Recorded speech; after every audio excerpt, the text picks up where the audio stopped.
After studying this module, you shall be able to understand the concept of career, understand the importance of career counseling, learn career counseling skills, understand the process of self-discovery and the tests that help in the process, and recognize the counseling needs at different life stages for different social groups. The process of using counseling in the process of choosing a career began with Frank Parsons in 1909 when he spoke of choosing a career rather than merely hunting for a job. Since then, a large amount of research has been generated in this area. We need to begin with understanding what a career is.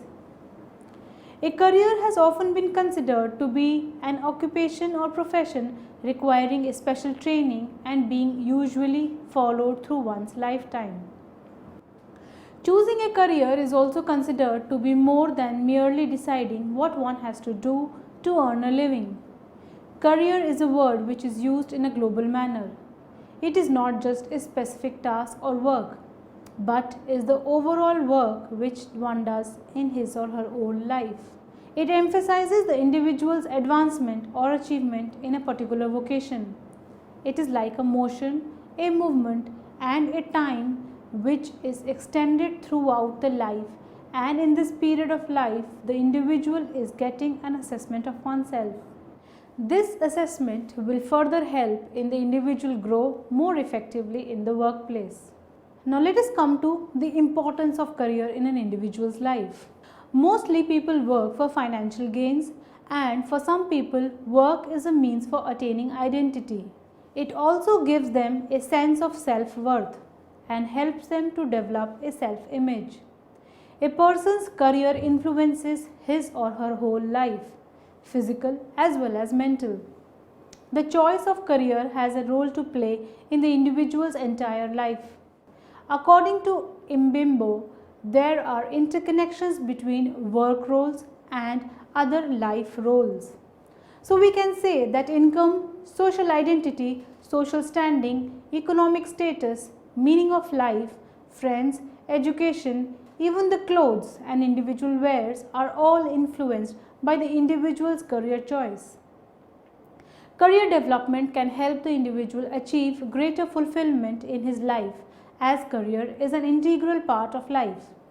Research has shown that people who actively manage their careers generally have a sense of meaningfulness in their lives, earn higher incomes, have high levels of life satisfaction due to effort for and success in personal goals.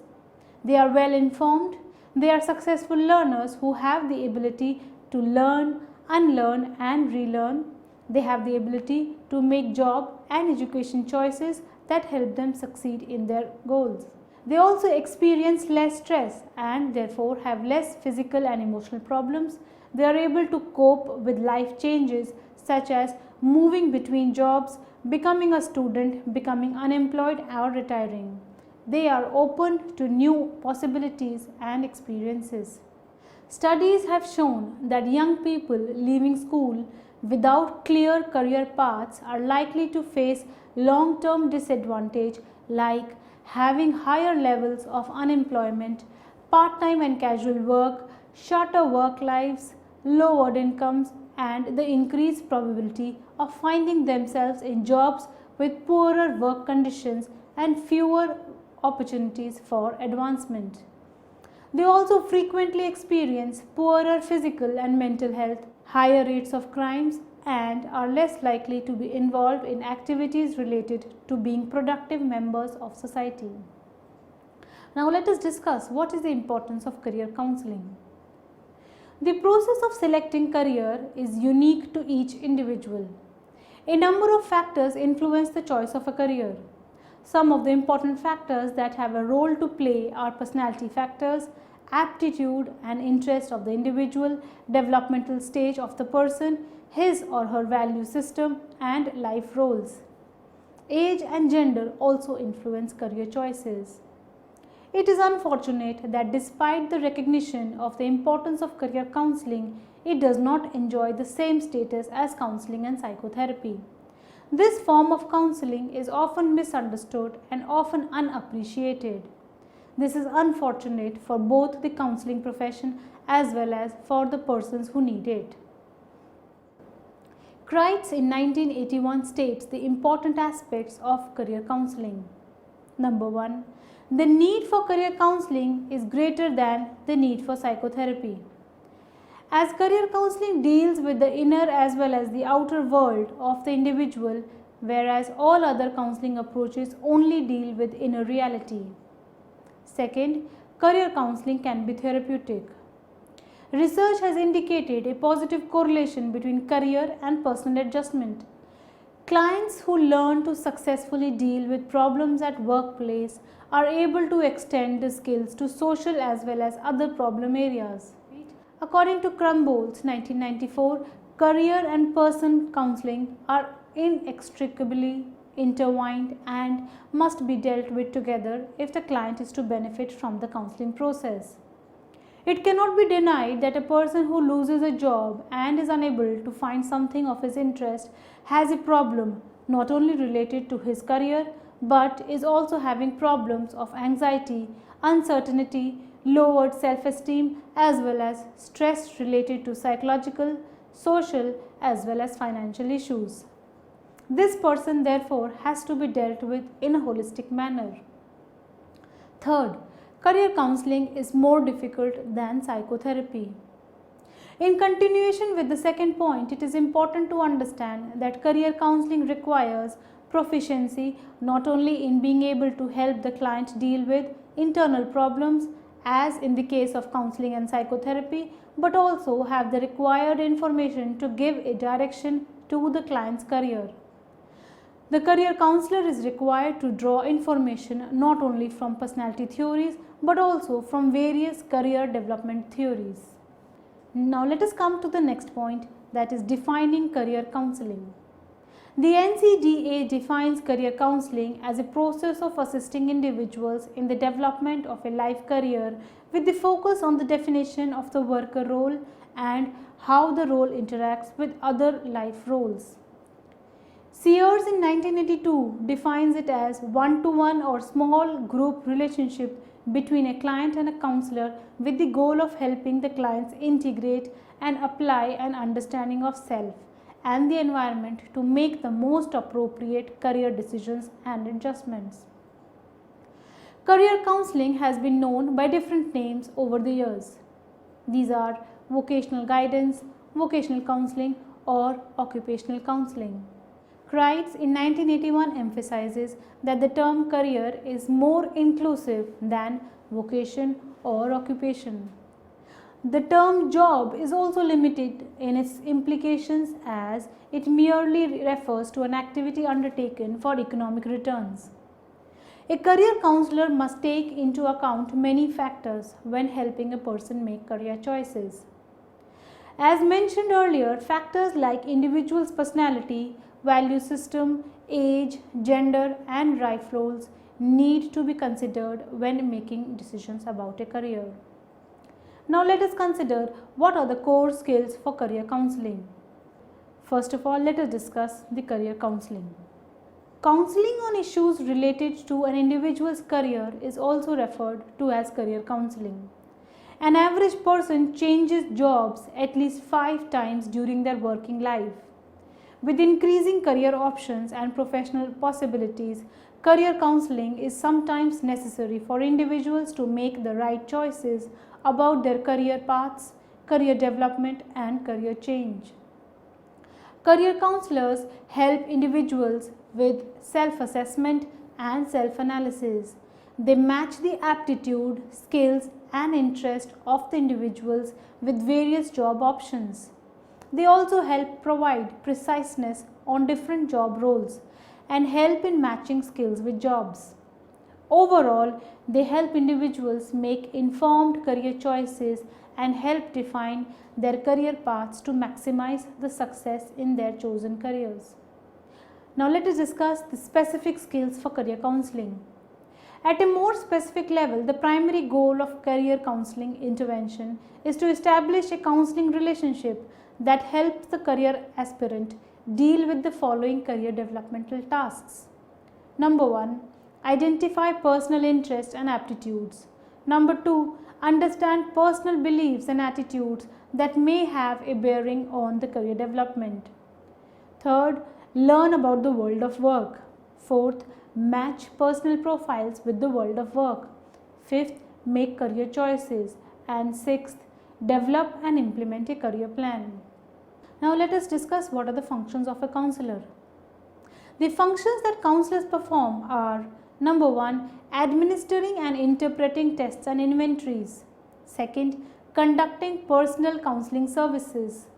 Third, developing individualized career plans. Fourth, helping clients integrate vocational and avocational life roles. Fifth, deal sensitively with unrealistic plans. Sixth, facilitating decision-making skills.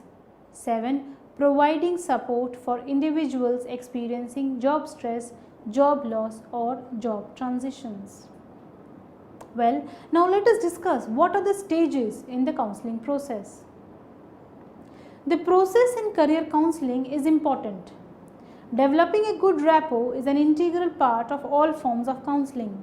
Its importance in career counseling cannot be overemphasized. 3 factors related to clients that are equally important prior and in the decision-making process are: number 1, lack of readiness, number 2, lack of information, and number 3, inconsistent information. The learning theory model of career counseling includes 7 stages in career counseling process. Now let us come to the first stage, the interview. The different aspects of this stage are: A, client-counselor relationship is recognized. B, the client is asked to make a commitment to the time needed for counseling. C, insightful and positive responses by the client are reinforced. D, the counselor and the client focus on career problems, family issues, environmental influences, emotional instability, career beliefs, and obstacles in achieving career goals, as well as traditional career domains of skills, interests, values, and personality. And E, the client is helped in formulation of tentative short-term goals as well as long-term goals. The second stage involves assessments for achieving career goals. The different aspects of this stage are: A, objective assessment using instruments as a means of providing links. B, subjective assessment attempts to attain the accuracy and coherence of the client's information system. C, identifying the client's core goals and faulty or unrealistic strategies to reach those goals. And D, evaluation of beliefs and behaviors that typically cause problems using inventories diagnosed for this purpose. Third stage involves generating activities. The different aspects of this stage are: A, activities are generated and clients are directed to the individualized projects such as completing another assessment instrument or reviewing audiovisual materials, computer programs, and or occupational literature. And B, some clients may also be directed to counseling programs that address personal problems or lack of cognitive clarity. Stage 4, collected information. The different aspects of this stage are: A, discussing potential intervention strategies. B, discussing and developing individual goals. C, a format for previewing an occupation is presented. D, committing clients to information gathering by making a job site visit or using computerized materials. Stage 5, sharing information and estimate consequences. The different aspects of this stage are: A, evaluating the client's difficulty in processing information, looking at and evaluating the client's faulty strategies in decision-making process, helping clients to develop remedial interventions. D, directing clients to collect more information or recycle within the counseling model before moving to the next step. Stage 6, reevaluate, decide tentatively, or recycle. The different aspects of this stage are A. Discussing possibilities of clients' success in specific kinds of occupations. B. Providing the stimulus for firming up a decision for further exploration of a career or for changing direction or going back to the previous steps in making a decision. Stage 7. Job search strategies. The different aspects of this stage are A. Providing the client with intervention strategies which include using study materials, learning to do an interview or writing a resume, join a job club, role play, or participate in simulation exercises designed to teach the consequences of making life decisions. B. Concepts of career life planning are introduced, along with how the newly learned decision-making techniques can be used for future decisions. Now let us discuss the process of self-discovery. One important aspect of career counseling is the assessment of different aspects of the client that will help in making appropriate career choices. An awareness of the needs, aspirations, aptitude, personality type, and value systems of the client is helpful in ensuring selection of the right career as well as avoiding later frustration and attrition. Towards this end, counselors are usually involved in dealing with 4 distinct but sometimes overlapping categories of tests. These are aptitude, interest, personality, and achievement. Coming on to the first test, aptitude. An aptitude refers to a competency to do a certain kind of work at a certain kind of level. It can also be considered to be a talent. Aptitudes may be physical or mental. It cannot be said to be knowledge, understanding, learned or acquired abilities, or attitude. Aptitude is in contrast to achievement, which represents knowledge or ability that is gained after going through a training program. An aptitude test measures a person's ability to profit from training in an occupation or skill. For measuring aptitude, aptitude tests are usually divided into 2 categories. A. Multi-aptitude batteries, which test a number of skills by administering a battery of tests. And B. Component ability tests, which assess a single ability or skill such as music or mechanical ability. Some of the best known multi-aptitude batteries are Scholastic Aptitude Test or SAT and the Differential Aptitude Test or DAT by Bennett, Seashore and Westman. Coming on to the second category of test is interest tests. Interest describes the attitude characterized by a need to give selective attention to something that is significant to a person, such as an activity, goal, or research area. For measuring interest, interest inventories are designed specifically for this purpose. There are various types of interest inventories such as Self-Directed Search or SDS by John Holland, Coder Occupational Interest Survey or KOIS, and Career Beliefs Inventory or CBI by Crumbles. For non-college students, there are other interest inventories such as Clark's Minnesota Vocational Interest Inventory and Jonason's Career Assessment Inventory. Coming on to the third characteristic, that is personality. The term personality refers to an individual's characteristic pattern of thoughts, emotion and behavior together with the psychological mechanism, overt as well as covert, behind those patterns. Personality inventories are standardized procedures to assess personality. A personality test is a method for analyzing personality such as checklists, personality inventories and projective techniques. Such tests are divided into 2 main categories, objective and projective. One of the best known objective tests is Myers-Briggs Type Indicator MBTI. Projective tests include Rorschach Ink Blot Test by Herman Rorschach, the Thematic Apperception Test by TAT by Henry Murray. Fourth characteristic is achievement. Achievement is viewed basically as the competence a person has in an area of content. Achievement tests are there to measure an individual's degree of accomplishment or learning in a subject or task. Instruments are also available that measure achievements such as the Adult Basic Learning Examination and the Tests of General Education Development or GED. These four concepts are very important in career counseling, which results individuals to choose a particular career which suited his or her personality, interest, aptitude and achievement. Encouraging participants to engage in the process is one of the major challenges associated with career counseling. Clients often tend to reject interventions made by professional career counselors, preferring to rely on the advice of peers, senior family members, or superiors within their own profession. In a study, Jackson et al. 2003 found 44% of doctors in training prefer to take career-related advice from senior members of their own profession.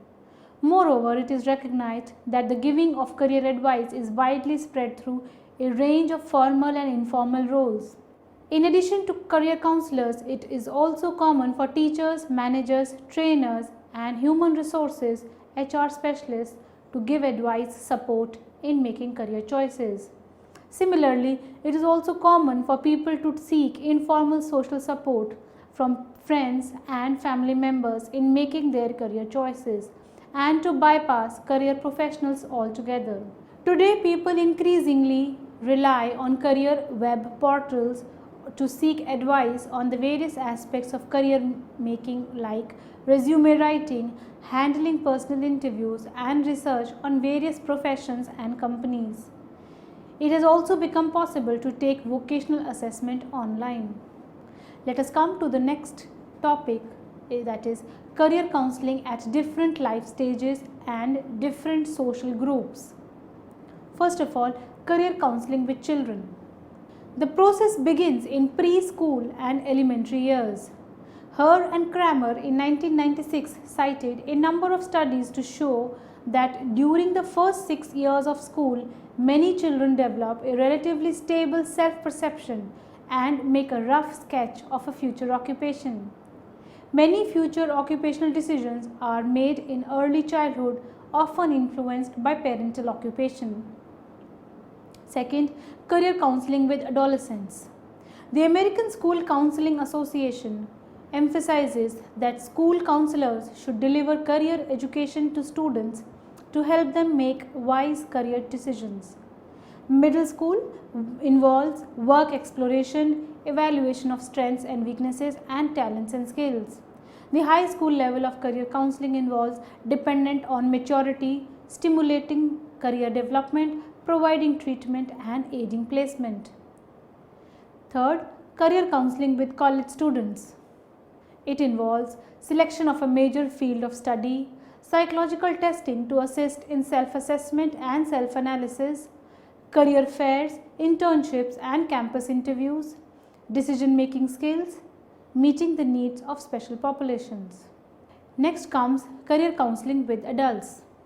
This involves career interest tends to be more stable after college. They, however, continue to seek career services. A cycle of stability and transition is continually expressed, and midlife career change is common. A special attention is given to the fifth category, which is career counseling with women. Women have faced many barriers like overcoming stereotypes, traditional roles, etc. There is an urgent need for career counseling interventions for young women to persuade them to consider the economic benefits of non-traditional career choices. Counselors must be aware of and be sensitive towards women's needs. Also, another thing that women face is the glass ceiling, that is, the unseen yet unbreakable barrier that keeps women from rising to the upper echelons of the corporate world, regardless of their qualifications or achievements. This is another workplace discrimination that women encounter. Also, counseling for combining career and family rather than an either-or choice for women. It is also important to combine career and life counseling for women.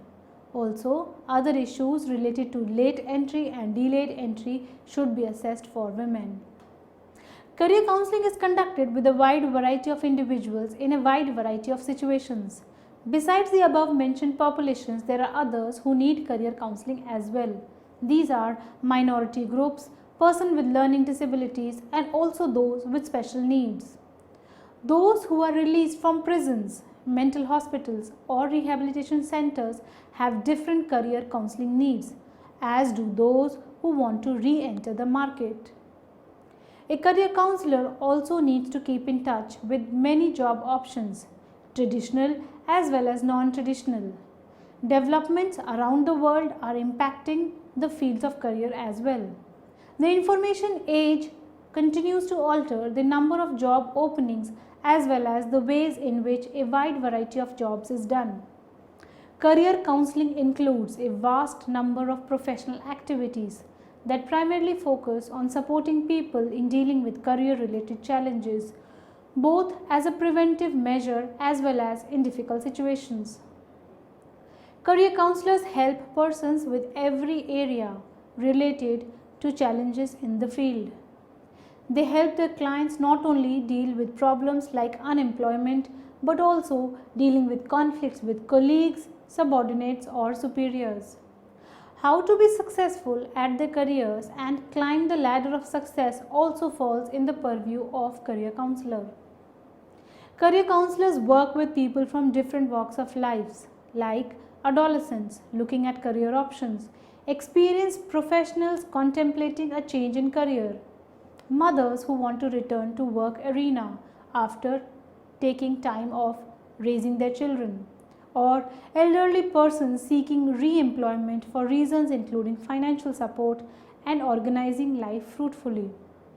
Career counseling is also offered in various settings, including both in groups and individually.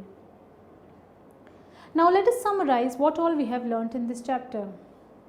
Frank Parsons in 1909 was the first person to talk about choosing a career rather than merely hunting for a job. Since then, a large amount of research has been generated in this area. The term career is used in a global manner. It is not just a specific task but the overall work which one does in his or her whole life. The choice of a career has a role to play in the individual's entire lifestyle. Also, research shows that people who manage their careers actively achieve greater happiness and fulfillments. The process of selecting a career is unique for each person.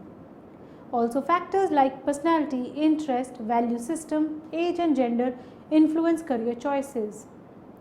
Career counselors possess specific skills to help individuals with the task of self-assessment and self-analysis with the help of different psychological tests so that they can make informed career choices. The learning theory gives 7 stages in the career counseling process. These include interview, assessment, generation of activities, collection of information, estimating consequences, re-evaluation, and job search. Career counseling differs at different life stages and for different social groups. Lastly, career counselors not only help in exploration and selection of appropriate careers but also help in dealing with in-house conflicts, midlife career changes, and re-employment of elderly and retired persons.